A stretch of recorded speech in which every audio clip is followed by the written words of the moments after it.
আদালতের রায় ও নির্বাচন কমিশনের গেজেট, মেয়র হিসেবে শপথ নিতে সব বাধা পেরিয়েছেন ইশরাক হোসেন। তবুও ঝুলে রয়েছে ঢাকা দক্ষিণ সিটির নগরপিতার শপথভাগ্য। ইশরাককে মেয়র হিসেবে শপথ পড়ানোর দাবিতে 18 দিনের মতো অবস্থান কর্মসূচি ও আন্দোলন করছে এ সিটির বাসিন্দারা।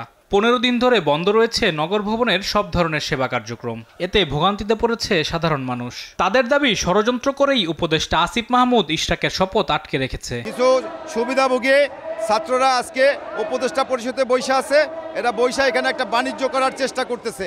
আসিফ মাহমুদ এই নগর ভবনে বসে, আজকে ইশরাক হোসেন যদি এখানে শপথ করে বসে, নগর ভবনে আর ওর জায়গা হবে না, যার কারণে আজকে ওই গরিমসিগুলি করতেছে। এই ভোগান্তির দায় একমাত্র উপদেষ্টা আসিফের, কারণ সে কোনো সমাধানে আসে না। তারা একঘেয়েমির কারণে এই আজকে জনগণের ভোগান্তি। বিকেলে আন্দোলনে সংহতি জানাতে এসে সরকার শপথ পড়াতে টালবাহানা করছে বলে অভিযোগ করেন ইশরাক হোসেন। নগর ভবন কিভাবে চলবে সেটা ঢাকাবাসী নির্ধারণ করবে।